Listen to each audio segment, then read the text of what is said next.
Hello everyone. Welcome to For Nurses Preparation YouTube channel. I am Neeraj Kumar Kathal. Today is 4 June 2022 and today's important MCQs for upcoming nursing recruitment exams are: first question, HIV cases are reported from all over the world. This is called as HIV disease के cases पूरी दुनिया में पाए जा रहे हैं। ये किस प्रकार की कंडीशन को बताता है? एंडेमिक, पेंडेमिक, एपिडेमिक या फिर स्पोरेडिक?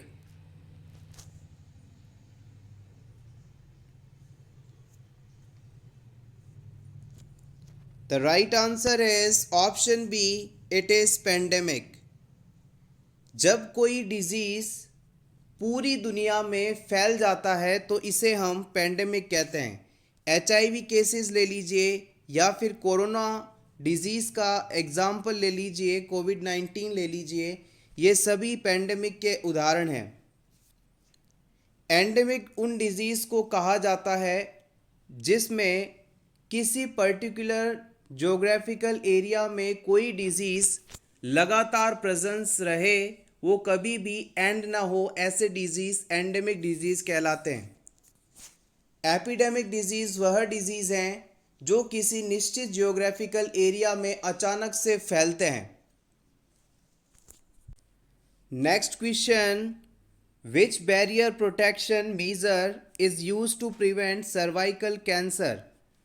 सर्विक्स एरिया के कैंसर को प्रिवेंट करने के लिए हम किसका इस्तेमाल कर सकते हैं?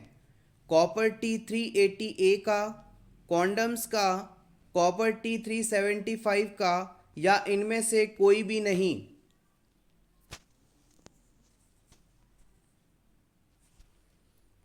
The right answer is option B, it is condom. Condom is a physical barrier that is used to prevent sexually transmitted diseases.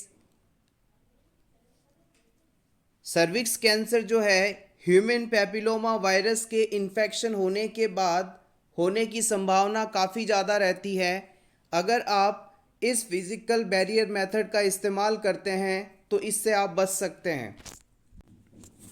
Next question, post operative period respiratory complications can be prevented by? किसी patient में surgery के बाद यानी post operative period में होने वाले respiratory complications को कैसे रोका जा सकता है, प्रिवेंट किया जा सकता है? डीप ब्रीथिंग के थ्रू, कफिंग एक्सरसाइजेस के थ्रू, इंसेंटिव स्पायरोमीटर के थ्रू या फिर इन सभी के द्वारा?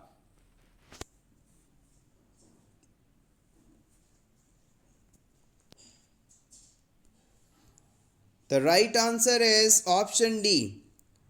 ऑपरेशन के बाद पेशेंट में एटेलेक्टेसिस जैसी सिचुएशंस नॉर्मली देखी जाती हैं।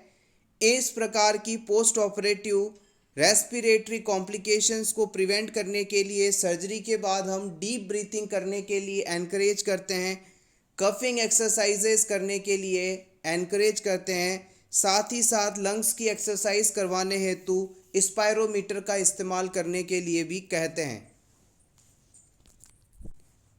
Next question, Mozilla Firefox is an? Mozilla Firefox क्या है? Utility program, anti plagiarising program, internet browser या operating system?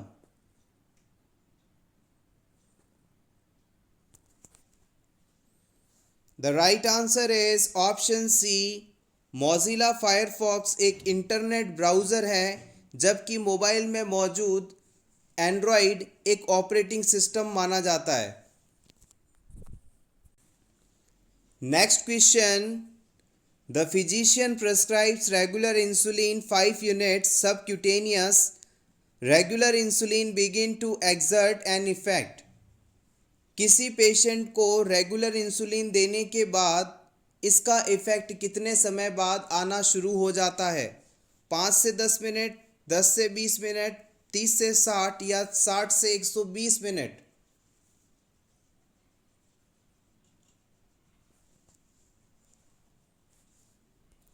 The right answer is option C.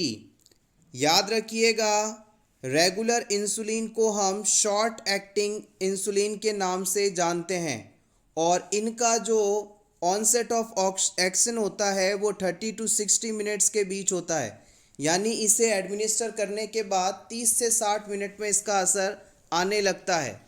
Diabetic ketoacidosis condition में हाइपरग्लाइसीमिया स्टेट में patient को इलाज के लिए इसी प्रकार के इंसुलिन की आवश्यकता होती है।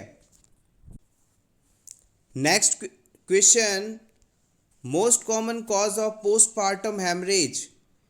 पीपीएच का कॉज बताना है आपको। Retained placenta, poor maternal effect, atonic uterus, lack of skill birth attendant. Important,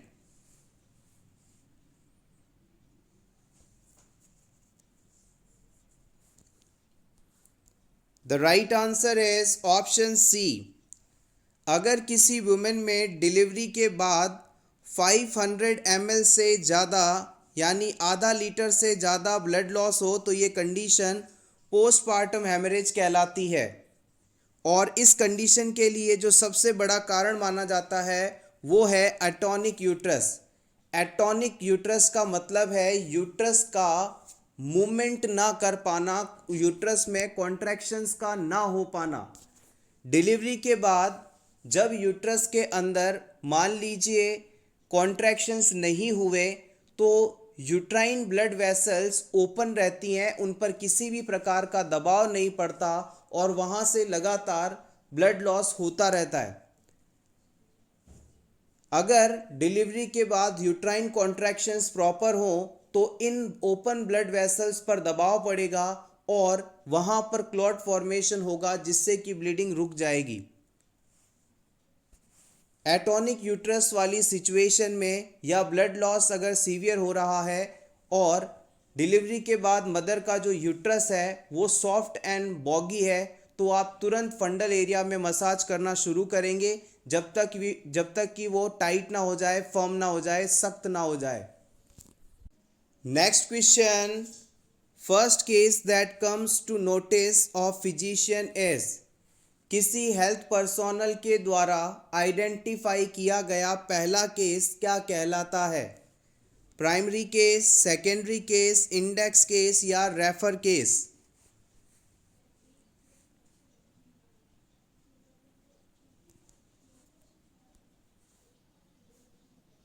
the right answer is option C. किसी भी जगह से किसी भी डिजीज की जब शुरुआत होती है तो उस डिजीज से ग्रसित पहला व्यक्ति प्राइमरी केस कहलाता है। डिजीज से suffering first person primary case कहलाता है और इसका हम आइडेंटिफिकेशन नहीं कर सकते। इंडेक्स केस क्या है? इंडेक्स केस वह घटना है जो हेल्थ पर्सोनल्स डॉक्टर द्वारा आइडेंटिफाई की गई हो। मान लीजिए किसी पेशेंट को कोरोना डिजीज़ हुआ और कोरोना डिजीज़ होने के बाद वो अपने सिम्टम्स के साथ डॉक्टर के पास आया, डॉक्टर ने इस डिज़ीज़ को डायग्नोज कर लिया तो इस डिज़ीज़ का जो पहला केस है वो इंडेक्स केस कहलाएगा। आप कोरोना की बात ही कर लीजिए, चाइना के वुहान शहर से इस डिज़ीज़ की शुरुआत हुई थी। इस डिजीज़ से सबसे पहले जो व्यक्ति बीमार हुआ था उसे आप प्राइमरी केस कहेंगे, लेकिन उसका नाम हम नहीं जानते। ये डिजीज़ बेसिकली इस डिजीज़ के फैलने के बाद किसी पेशेंट का इलाज करने वाले डॉक्टर में आइडेंटिफाई किया गया था और उसी डॉक्टर को हम इंडेक्स केस के रूप में जानते हैं।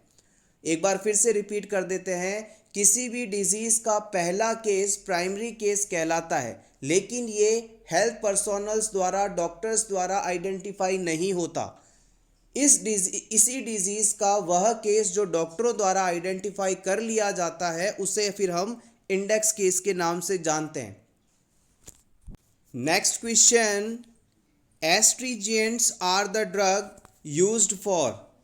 किस सिचुएशन में आप एस्ट्रीजियन ड्रग्स का इस्तेमाल करते हैं? As cosmetics, reduce bleeding from minor abrasions, to arrest secretions, all of the above.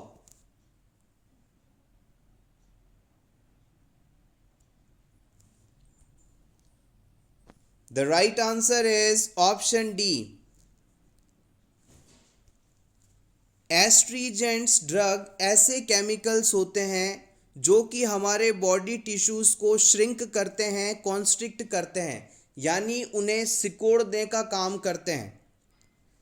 Astringent शब्द बेसिकली लैटिन वर्ड एस्ट्रिंजर से लिया गया है, जिसका मतलब होता है टू बाइंड फास्ट। तो हम कह सकते हैं कि एस्ट्रीजेंट मेडिसिन का इस्तेमाल कॉस्मेटिक आइटम्स में ब्लीडिंग को रोकने के लिए और बॉडी सिक्रेशंस को रोकने के लिए, कम करने के लिए हम कर सकते हैं। Next question, dengue fever is caused by the bite of which mosquito? Dengue fever किस मॉस्किटो के काटने से फैलता है? Culex, Anopheles, Mansonia, Aedes.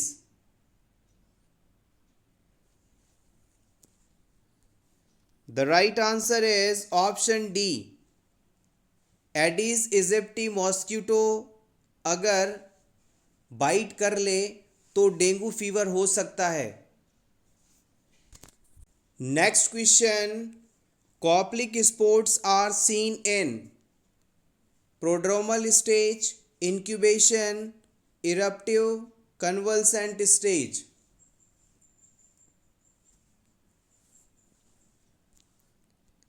The right answer is option A, prodromal stage. Measles disease के अंदर वक्कल कैविटी में small red spots like patches बनते हैं, इन्हें हम कॉप्लिक स्पॉट्स के नाम से जानते हैं और ये मीजल्स डिजीज़ की प्रोड्रोमल फेज़ में देखने को मिलते हैं, जो कि इस डिजीज़ की शुरुआती स्टेज मानी जाती है। Next question, a drug that relieves flatulence is known as. उस ड्रग का नाम बताएं जो कि गैस या फ्लैचुलेंस निकालने में मदद करती है। Option A, carminatives, purgatives, antacids, एस्ट्रीजिएंट्स।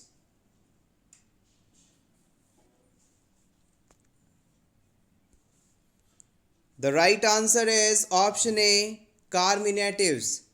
Carminative वह मेडिसिन्स हैं जो कि किसी भी पेशेंट में हो रहे गैसियस एब्डोमिनल डायलेशन को रिमूव करने के लिए इस्तेमाल की जाती हैं। सिंपली कहें तो गैस पास करवाने के लिए इस्तेमाल की जाती हैं।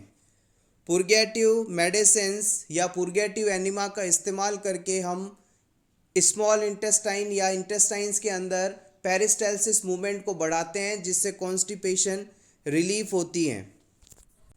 Next question, ALU in the computer system stands for.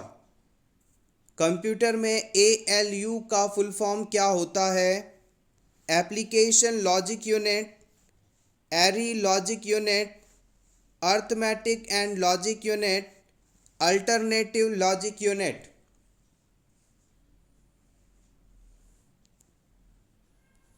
The right answer is option C, arithmetic and logical unit, ALU. Option C. Next question, which of the following disease is known as barometer of social welfare?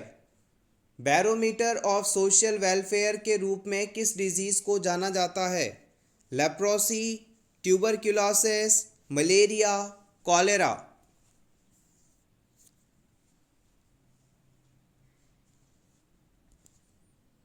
The right answer is option B, tuberculosis disease, जिसे आप अक्सर TB नाम से ज़्यादातर जानते हैं और इस टीबी शब्द में ही बी छुपा है। बी से होता है बैरोमीटर, इससे याद रख सकते हैं आप।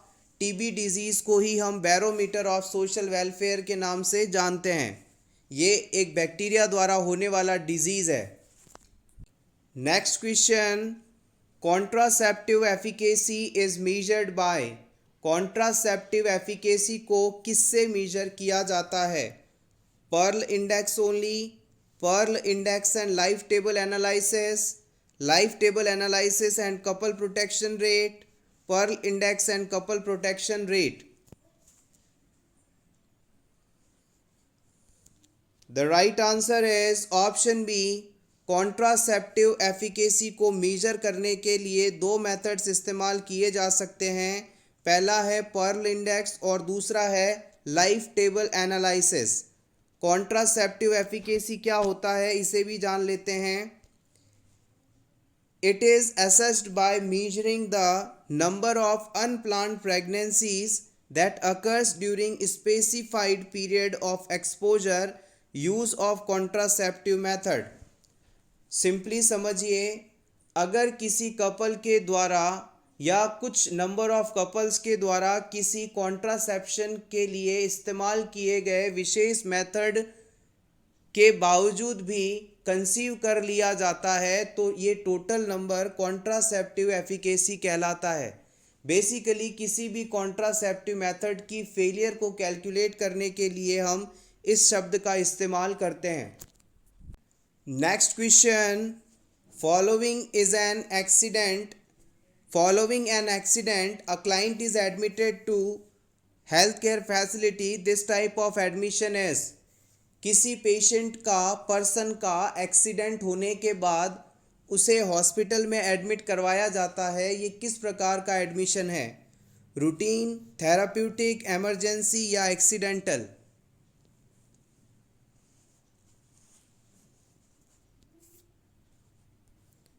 The right answer is option C. It is called emergency admission. Friends, आपके लिए एक अपडेट है। मंडे से, कल संडे रहेगा, कल क्लास ऑफ रहेगी। मंडे से आपको नॉर्सेट एग्ज़ाम के लिए स्पेशली प्रिपेयर किए गए MCQs की क्लास मिलेगी।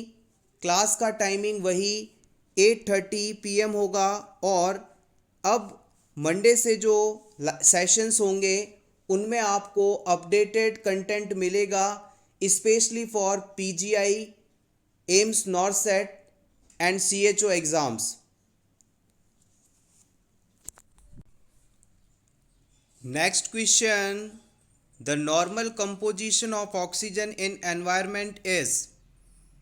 वातावरण में मौजूद कुल एयर में ऑक्सीजन की कितनी मात्रा होती है?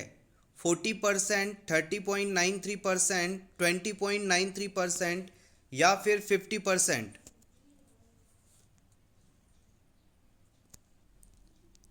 The right answer is option C. Environment में मौजूद कुल एयर में 21% लगभग ऑक्सीजन मौजूद रहती है। Option C correct. Next question, colour code of cannula used for children is. किसी बच्चे के लिए इस्तेमाल किया जाने वाला कैन्यूला किस कलर का होगा? Blue, pink, yellow, green? The right answer is option C, yellow colour. Generally 8 प्रकार के कैनुलाज इस्तेमाल किए जाते हैं। इनका कलर और गॉज साइज़ दोनों ही एग्ज़ाम में पूछे जाते हैं। आप चाहें तो इसका स्क्रीनशॉट ले सकते हैं आपके रिवीजन के लिए। 14 गॉज का कैन्यूला ऑरेंज कलर का आता है, 16 गॉज का कैन्यूला ग्रे कलर का आता है, 17 gauge white colour, green colour 18 gauge cannula. इसे मोस्टली हम ब्लड ट्रांसफ्यूशन के लिए इस्तेमाल करते हैं। Pink cannula 20 gauge, blue cannula size 22 gauge, ये हॉस्पिटल में ज़्यादा इस्तेमाल किया जाता है। येलो कलर 24 गॉज, पर्पल या violet colour 26 gauge. Next question, which of the following nursing action is considered as malpractice? इन चारों ऑप्शंस में से कौन सा नर्स द्वारा किया गया एक्ट माल प्रैक्टिस की कैटेगरी में दर्शाया जाएगा? इम्प्रॉपर एडमिनिस्ट्रेशन ऑफ मेडिकेशन, अगर मेडिसिन को सही तरीके से नहीं एडमिनिस्टर किया गया। Option B, failing to notify a doctor when something is really wrong, किसी पेशेंट की तबीयत खराब थी लेकिन आप डॉक्टर को बता नहीं पाए, भूल गए।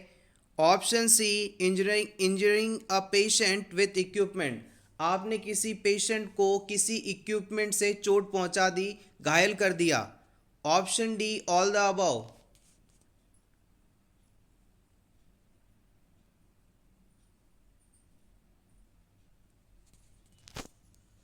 The right answer is option D.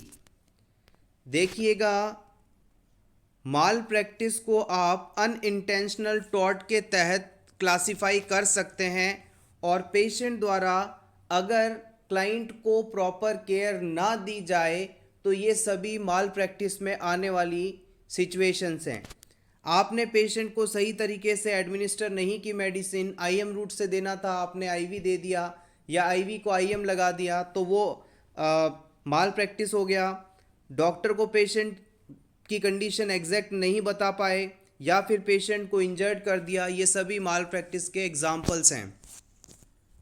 Next question, the umbilical cord contains, umbilical cord में क्या होता है? 2 artery 1 vein, 1 artery 1 vein, 2 artery 2 vein, 1 artery 2 when.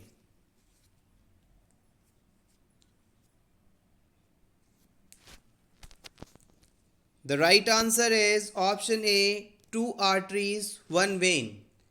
Umbilical cord जो है प्लेसेंटा को बच्चे से कनेक्ट करती है, यही अम्बिलिकल कॉर्ड इसे न्यूट्रिएंट सप्लाई करती है, ऑक्सीजन सप्लाई करती है। इस अम्बिलिकल कॉर्ड के अंदर 2 आर्टरीज हैं जो कि इम्पेयर ब्लड यानी डीऑक्सीजनेटेड ब्लड को कैरी करती हैं और एक वेन है जो कि ऑक्सीजनेटेड ब्लड को कैरी करती है। Generally arteries oxygenated blood carry करती हैं, लेकिन यहाँ पर केस उल्टा है। Next question, vitamin D is maximum in, vitamin D सबसे ज़्यादा किस में पाया जाता है? एग्स में, कॉड लिवर ऑयल में, मिल्क में या फिश फैट?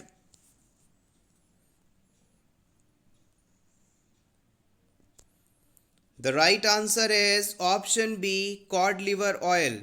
यहाँ पर इन ऑप्शंस के अकॉर्डिंग यदि बात की जाए तो कॉड लिवर ऑयल सही ऑप्शन माना जाएगा, लेकिन अगर आपसे एग्ज़ाम में पूछ लिया जाए कि ओवरऑल यानी सभी दुनिया में मौजूद चीज़ों में सबसे ज़्यादा विटामिन डी किस में पाया जाता है, तो आप बताएंगे एक हैलीबट नाम की फ़िश होती है, इसके लीवर ऑयल में सबसे ज़्यादा विटामिन डी होता है।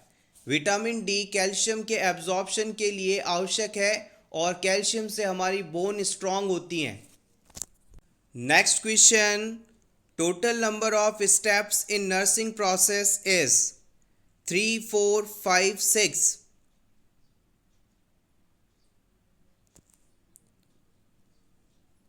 Very basic and important question. The right answer is option C. याद रखिएगा, नर्सिंग प्रोसेस में कुल 5 स्टेप्स होते हैं। सबसे पहले असेसमेंट, डायग्नोसिस, प्लानिंग, इम्प्लीमेंटेशन और फिर evaluation.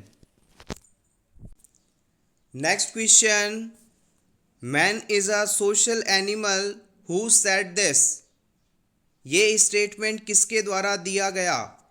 Aristo, Spencer, Pluto, Aristotle?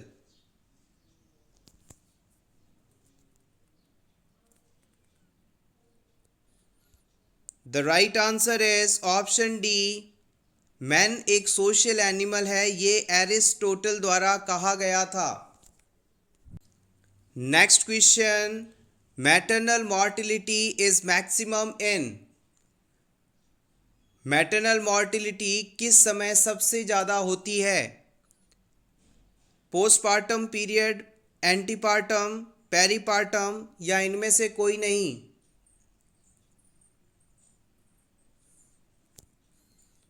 The right answer is option B, postpartum यानी बच्चे को जन्म देने के बाद मैटरनल मॉर्टिलिटी सबसे ज़्यादा देखी जाती है।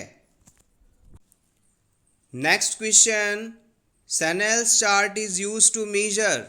सेनेल्स चार्ट का इस्तेमाल किसके मेजरमेंट में किया जाता है? Hearing acuity, visual acuity, intraocular pressure, intracranial pressure.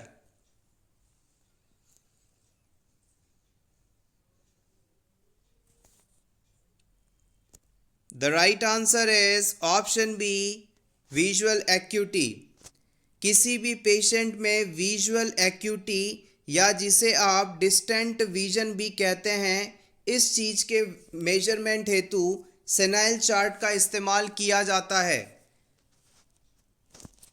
Intraocular pressure यह वह प्रेशर है जो कि हमारी आइज़ में पाया जाता है और इसकी normal value 8 to 21 mm of Hg होती है। इसे मापने के लिए टोनोमीटर नामक इक्विपमेंट का इस्तेमाल किया जाता है और इसकी वैल्यू यदि 23 से ज़्यादा हो तो पेशेंट को ग्लूकोमा कंडीशन हो सकती है। ग्लूकोमा डिजीज़ को हम साइलेंट थेफ्ट ऑफ विजन के नाम से भी जानते हैं। इसमें टनल विजन जैसी फाइंडिंग्स देखने को मिलती हैं। नॉर्मल इंट्राक्रेनियल प्रेशर आपसे यदि पूछ लिया जाए तो आप बताएंगे 5 to 15 mm ऑफ Hg। इससे अधिक होना ब्रेन हेमरेज का कारण बन सकता है।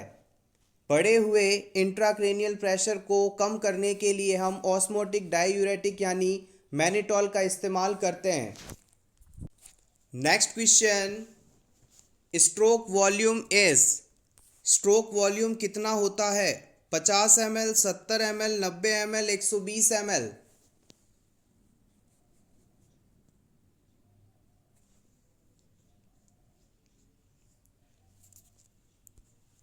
The right answer is option B, 70 ml।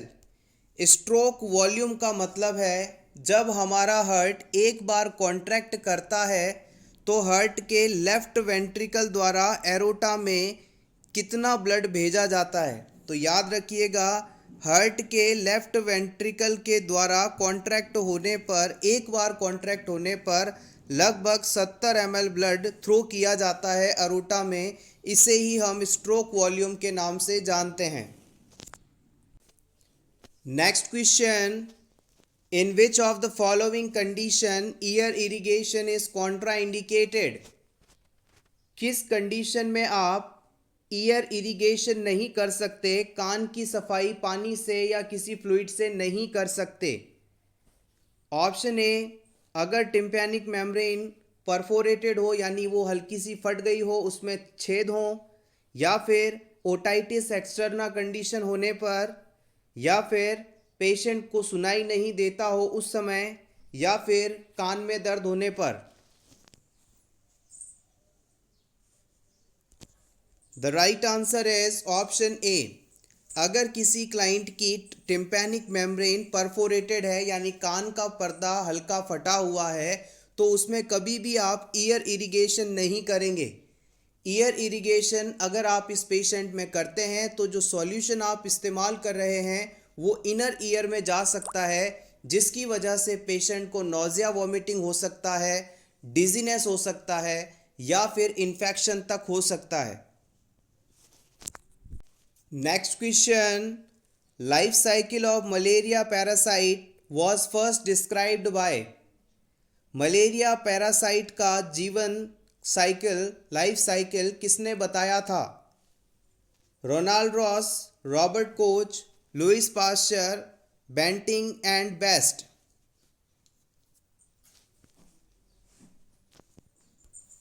The right answer is option A, Ronald Ross.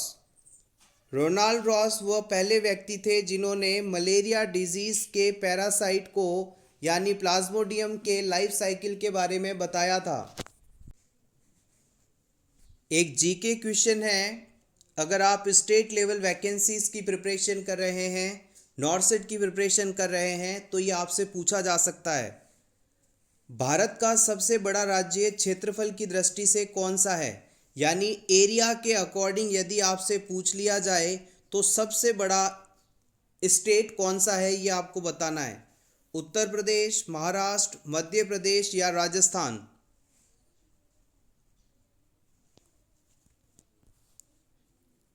The right answer is option A. Sorry, यहाँ पर करेक्शन है। अगर एरिया वाइज पूछा जाता है तो ये राजस्थान है। Option D is correct here. यहाँ पर टोटल 4 चीज़ें आपसे पूछी जा सकती हैं जो कि बेसिक हैं और आपको आनी ही चाहिए। क्षेत्रफल के हिसाब से, एरिया के हिसाब से यदि पूछा जाए तो भारत का सबसे बड़ा स्टेट है राजस्थान। और अगर पॉपुलेशन के हिसाब से पूछा जाए, जनसंख्या के हिसाब से पूछा जाए तो सबसे बड़ा राज्य है उत्तर प्रदेश। अगर आपसे क्षेत्रफल के अनुसार सबसे छोटा राज्य कौन सा है ये पूछा जाए तो आप बताएंगे गोवा। और जनसंख्या के हिसाब से सबसे छोटा राज्य पूछ लिया जाए तो वो है सिक्किम। आप चाहें तो अपने रिवीजन के लिए इसका स्क्रीनशॉट ले सकते हैं, इंपॉर्टेंट है। Thank you so much everyone for watching this complete video. अगर आपको आज की ये क्लास अच्छी लगी हो तो प्लीज़ वीडियो को लाइक कर दीजिएगा और इसी तरह के और वीडियोस देखने के लिए for nurses preparation YouTube channel को ज़रूर सब्सक्राइब करें। Best of luck.